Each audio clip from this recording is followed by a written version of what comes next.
take off, take flight with you. For we never fly, but we're flying. Hey everyone, welcome back to Take Flight Takeaways. This is episode number 88. And the whole idea of a Take Flight Takeaway is that one of the Take Flight members will spend about 10 minutes just talking a little bit about a topic that's on their mind, and they want to share some sort of learning, insights, and takeaways for you. So in today's topic, I actually want to spend a little bit of time talking about a discussion and a debate that is quite common in society today.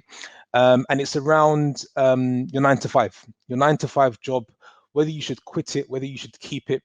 And I'm taking more of an angle as to provide more insights as to how your 9 to 5 can help you versus hinder you, right? I think there are 1,001 voices out there in the market today that push the narrative of quitting your 9 to 5, working for yourself. And I think unless it's put into its proper context, I think it can actually I think it can cause more frustration than it needs to. I think actually it can cause a reverse effect, and people are sometimes left with not really knowing what to do. So I'm just really wanting to provide some perspectives and maybe provide a bit more perspective on the other side, because I think we've heard enough of sort of reasons as to why maybe you should quit your 9 to 5. So before I continue, just want to provide the listeners with my position. So I've been working for a multinational company that does 50 billion in sales for the last sort of 9 years. And also, if you've been listening to the podcast, you know I also do a number of other things on the side as well. So that's me coming in. I'm not the entrepreneur. I'm more the 9 to 5er. So I'll give you some perspectives there. So just getting into it. So I think these are things I want you to keep in mind, right? And I think I'm speaking to someone now who is potentially working and is in their 9 to 5. They're not too sure whether they should quit or stay, and they're listening to all these different pieces of information, and they're actually kind of stuck and paralyzed. So let me give you some things to think about. I think the very first thing that I'll say, and it's important to mention because I don't think it's mentioned enough, is that it's not for everyone. Right, working for yourself is not for everyone, and I'll come on to later as to some of the things you need to keep in mind when working for yourself. And in order to have a thriving economy, because that's something we need to consider and keep in mind, you need to have both great employees that provide value, plus also people that are interested and want to go on to build businesses. So you need the two. You can't just have a pool of people that want to build businesses and nobody that wants to work in pushing those businesses. So that's the first thing. I think the second thing to keep in mind, or these are just a list of items, is please keep in mind that not all 9 to 5s are created equally, right? So the experience that you get from working for a multinational billion-dollar company or a multi-million-dollar company or $1 million company is very different experience than what you'd get working for a very small local boutique business in your local neighborhood. So when that narrative is pushed around quit your 9 to 5, it doesn't actually speak to which kind of 9 to 5 do you actually have, right? And so you need to understand sort of where you are, because I think there are opportunities at both ends of the spectrum, and you can't just paint, I think, that advice with just one brush. Please keep in mind that if you look, I want you to look at it like this. When you're working in a company, you're actually getting paid to develop your skills. Think about it. I know we talk a lot about trading time for money, and whilst that's very true, look at it in this way. You are getting paid every day to turn up, to come into an environment to develop skills. So if you think about it, it's a great opportunity to develop yourself, right? The second thing is you have an opportunity to build a fantastic network, a network at which you can then port at a later stage in your career to items that you may want to do outside or within your career, right? Developing your career within the job, within your company, requires you to have a good network. So, again, I keep going back to that point. When we talk about quitting your 9 to 5 to go work for yourself, these are the things that I don't think are put on the table and considered in terms of weighing up. I think the other thing you want to keep in mind and consider, it's all about where do you create the most amount of value, right? Do you create more value if you was to actually work for yourself, or would you create even more value working in teams that have been assembled by companies? And I think ultimately we want to be in a world where people are creating they're going where they can create the most value. Where can you have the most amount of impact? If it's in your 9 to 5, if it's in your job, then you should do that very well. And you should actually look to see how you continue to sort of build your career in that space. Another thing to keep in mind is that your job where you are now can provide a perfect platform for you to build the right blocks to eventually go on to build your own enterprise, right? So sometimes a lot of us are impatient and want to quit when actual fact we're actually in a position that is allowing us and providing us an opportunity to get there. We just have to change our perspective and look at it a little bit differently, right? So the income you receive from your 9 to 5 can actually start to fund something that you want to do on the outside. And if you also think about it, it's actually a very low risk because every single month you're going to get paid again, and which you can continue to fund your idea. So you have an opportunity to sit and learn, build skills, plus do something on the side whilst getting paid in order to do this. The other thing also I want you to keep in mind, another perspective, is that when we talk about the idea of quitting a 9 to 5 and working for yourself, it's always with this notion of, being number one. You can, there are so many benefits behind drafting behind the number and being a number two and drafting behind a number one, right? So a lot of times we want to be your own boss. That's the narrative that's pushed, which means you're now standing by yourself and you're being number one. But we don't necessarily talk about how much can come out of learning from being number two for quite some time before then you potentially may want to be number one, right? So sometimes the rush and the need to quit needs to be properly validated, because I think you don't want to make the wrong decision and you're missing out on all the opportunities that I'm actually talking about now. So the other thing also I want to say, I maybe come back to it, is um, going back to that point around not all 9 to 5s are created equally, right? Now, I think people tend to just take the notion that it's I don't know, working for McDonald's or it's working behind a desk. You know, the way I see it, a 9 to 5, you could be working for a startup, and that is a 9 to 5, exciting, thriving, a business is building, right? So I think we need to start also taking a very matured way of looking at how we take this discussion forward, because it's not just working behind a desk or with someone in a very, very small company. It's really, there's different types of businesses that are out there. The other thing I also want to say is I don't have the data and facts behind this, but one thing I will say actually is that and the 9 to 5s have created so many millionaires and multimillionaires.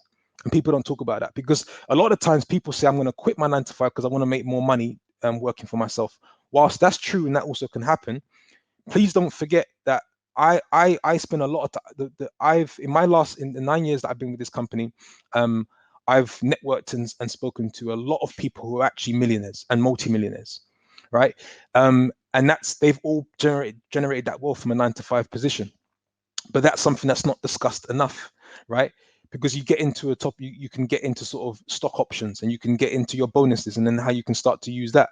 So, we talk about, in 9 to 5, it's just the income I get each month. It doesn't move. When actual, in fact, there are other ways to actually earn and create wealth in your 9 to 5 position. But are you looking at it with that perspective, right? So that's something to pay attention to. Now, couple things to keep in mind when working for yourself. Because if you're gonna push the narrative, if anyone's gonna push the narrative of quitting a 9 to 5, then please also provide these points for people to keep in mind. The very first thing is, if you're gonna quit your 9 to 5 to work for yourself, remember, whilst you may have leaned in with the idea of I don't want to work for someone or I don't want to have a boss. Newsflash for you: when you're working for yourself, you are now your own boss. So you have to learn how to boss yourself around, which is something that perhaps you may not be the best at doing. And it's a very uncomfortable space to be in for the beginning. Now, someone may say, well, actually, I can get used to that. Well, second thing to that is you may not have a boss in a traditional 9 to 5 setting, but now as an investor or as an entrepreneur, you've got a different form of boss. And I can tell you what that looks like. If you're a property investor, your tenants are now your boss. If you don't serve them well, they will leave. You don't get paid. You don't have a business. If you're an entrepreneur, your customers are now your boss. If you don't serve them well or provide great customer satisfaction or lean in with that first, you don't have a business. If you're an investor raising finance, your investors are your boss. So it goes back to that point around, let's start to be mature about how we have this conversation as to whether it's about a 9 to 5 or working for yourself. And it's not black and white, right? There are many different variables and factors to take in mind and consider. Now, having said all of that, there are some watch outs. There are some watch outs if you are in a 9 to 5 And these, I would say, are non-negotiables. And this is why I think a lot of the frustration is coming from in people wanting to say, look, I want to work for myself. And it's totally plausible, and I totally understand.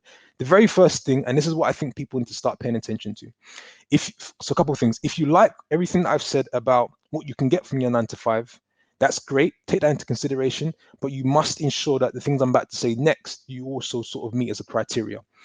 The very first thing, we need to stop chasing titles and start chasing who we work under, right? And start chasing what skill set we can develop and what development plan.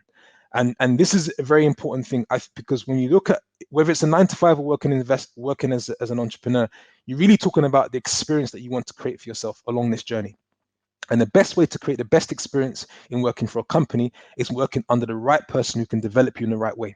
If you work under the wrong person, I would say that's a non-negotiable. You should look for a new role. You should look for a new company. You should look for a new option. The second thing I'd probably talk about, which can actually help to bring more joy and less frustration in working for a company, is try to work for a company where they actually produce a tangible product, something you can touch, feel, you can see, and something you're actually maybe quite passionate about. You're passionate about the mission statement. You're passionate about what they're actually trying to do and serve in the marketplace.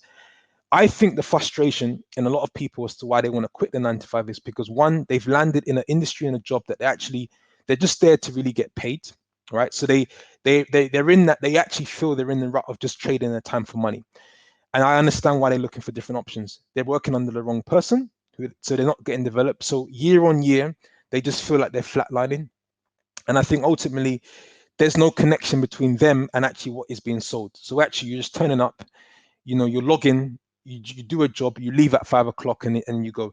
And that's not, nobody wants to be in that situation or have that kind of experience. So some points I just want some of you guys to keep in mind who are in that space of thinking what it is that you want to do. Now, I come to a conclusion. This is what I think, and this is my my insights, and based on what I think and based on what I felt over my experience. I think it's not about whether it's a 9 to 5 or whether it's about whether you work as an entrepreneur or an investor. I think for a lot of people that are listening to this, that this may resonate. What it comes down to is, do you have a plan? And I think a lot of the frustration and a lot of the reasons as to why the idea of quitting your 9 to 5 sounds good is because you don't have a plan. Because and let me explain to why I say that. Your plan could actually entail working in the 9 to 5 for a certain amount of years to then take the things I've mentioned, the network, the skill set, the wealth that you've created, the income you've paid yourself first, to then go and actually build your own enterprise. But you wouldn't have got to that stage unless you'd leverage your 9 to 5 in a very great way, right? Then also keep in mind, there are many people that go from being an entrepreneur, being an investor or working for themselves, to then working into a 9 to 5 situation, because actually what they want to do is take their experiences, take their skill set that they've developed. Let's take, for example, a trader, someone that's been trading from home for a number of years. They now actually want to move into maybe more of a investment banking space and start to co-create with employees, start to co-create with other people, right? So I think it's all about the plan. I think it's about having a plan, and I think it's about understanding where you're going to create the most of impact, right? So these are the things I actually want you to sort of keep in mind. Start to take more of a matured approach to this sort of discussion. And I will end by also saying that I totally get the point around, working in one position or in one company to the age of 65 and not being able to get anything out of that, right? So that is something, yes, I totally get, but it's about building great experiences, going where you have the most amount of value, and you can interchange along your career, right? And actually then go out and actually provide value that wasn't already there before. So that's just a few points around this whole topic and discussion that's not going to go away. That will always be there, around whether you should quit your 9 to 5, whether you should stay if you're frustrated, what to keep in mind. I hope some of those points help to provide a perspective. And I'll look forward to some engagement. If you've got any thoughts, questions, or points, or you want to chime in with your opinion, please do that on our Take Flight podcast on Instagram. And if you've got any questions, you can always email us at takeflightpodcast@gmail.com. My name's been Pabilo Timbo. It's been great to be able to share some of these insights with you, and look forward to engaging with you on the next episode. Take off, take